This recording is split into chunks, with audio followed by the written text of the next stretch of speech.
Sobat Cedara semuanya, tadi Mbak Uli sudah mulai membuka nih tentang isu budidaya mangrove gitu ya. Nah, begitu kan, mangrove kita itu berapa sih luasnya kalau di Indonesia? Ya. Jadi tadi mangrove itu adalah makhluk hidup. Yang namanya makhluk hidup udah pasti bisa dibudidaya.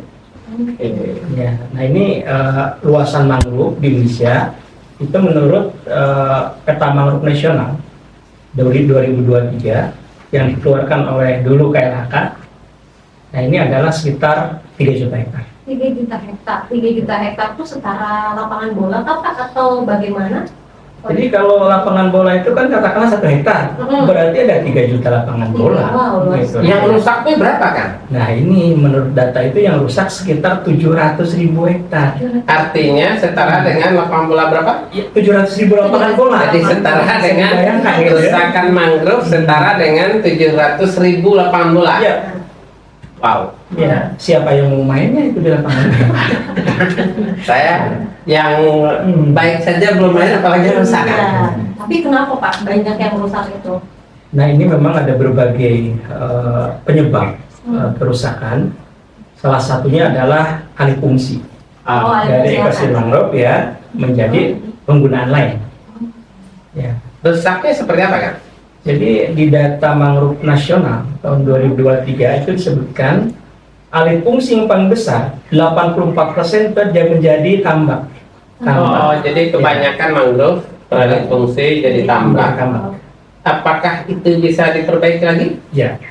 Jadi dalam 10 tahun terakhir saya melakukan riset untuk rehabilitasi mangrove di tambak. Ternyata hasil riset saya menunjukkan ada hal-hal yang baik, artinya berhasil. Tambak itu dihijaukan kembali dan dia punya fungsi lagi untuk tadi budidaya, mendukung budidaya ikan. Ya, budidaya mangrove mendukung budidaya ikan yang ada di kolam itu. Itu hasil 10 tahun riset saya. Dalam menanam mangrove itu ada kesusahan nggak Pak ya? Sebenarnya banyak orang yang bertanya sama dengan Mbak Uli ke saya. Saya jawab, tidak harus sarjana kehutanan. Tidak harus backgroundnya itu orang lingkungan. Cukup yang punya cinta dan ikhlas saja pasti bisa menanam mangrove itu. Jadi butuh cinta dan ikhlas ya. Kurang lebih seperti itu. Cinta dulu berarti Pak. Jadi harus cinta mangrove nih. Harus ada kecintaan yang kuat dan tulus terhadap ekosistem tersebut, pasti bisa membudidayanya. Kuncinya cinta. Ya. Cinta ya Betul, Pak. oke. Kurang lebih itu. Memang kalau Kang tadi menyebutkan kerusakannya 700.000 hektar, Ya. itu hambatan budidayanya apa kan?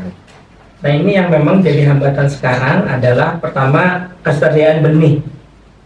Ketersediaan benih. Jadi memang benda persemaian yang khusus untuk menyemaikan mangrove itu yang permanen yang luas itu belum banyak. Itu benih pertama. Yang kedua pengetahuan mengenai pemilihan jenisnya. Itu jadi banyak orang keliru harusnya nanam mangrove jenis A ditanam jenis B. Itu tidak cocok secara lahan. Kemudian kekurangan pengetahuan mengenai metode. Metode. Berarti ada metode yang efektif dong untuk menanam mangrove. Ya, untuk di metodenya itu udah pasti berbagi bagaimana kondisi lokasinya. Kirain cinta dulu. Itu udah pasti. Kemudian baru keduanya adalah knowledge. Knowledge, pengetahuan untuk menanamnya itu. Gitu. Jadi metode yang efektif yang mana Kak? Ya, untuk ditambak ada 4 metode yang bisa dipakai untuk ditambak. Empat metode. Satu namanya itu komplangan. Komplangan. Jadi memang nanam mangrove nanti separuhnya mangrove, separuhnya tambak. Kurang lebih begitu. Jadi kalau ada satu empang, itu setengahnya ditanam mangrove, setengahnya tambak. Ya. Yang kedua empang parit. Jadi kalau membayangkan kolam, apalagi yang sudah ketambak, itu ada pematang, ada parit atau careng, ada pelataran. Nah, yang empang parit itu ditanam mangrove-nya di pelataran. Begitu. Yang ketiga itu namanya sistem guludan, itu ditanam di pematang, di guludan, di pematangnya. Itu disebut sistem kuak-kuak. Kuak-kuak. Ya, namanya sistem kuak-kuak. Kayak burung di sekitar itu. Iya, Ya. seperti itu. Jadi menambahkannya sederhana aja. Oke. Biar Gitu. familiar ya Pak. Yang keempat, Yang keempat itu pola namanya baris. baris. Jadi Yang di dalam latihan. di dalam peperangan mangrove itu disuruh baris, dibuat Jadi barisan-barisan. TNI cocok kalau gitu ya. Cocok, memang ini komcat yang harus nanamin sekarang ya. Nah, kalau begitu kan, kan tadi udah bicara kerusakan, Iya. kemudian penanaman. Iya. Kemudian kalau dalam teknik pemeliharaan bagaimana nantinya? Nah, belum Pak. Kalau pemeliharaan kayak kita bakal pindah beralih segmen karena isunya Penting, menarik menarik dan penting.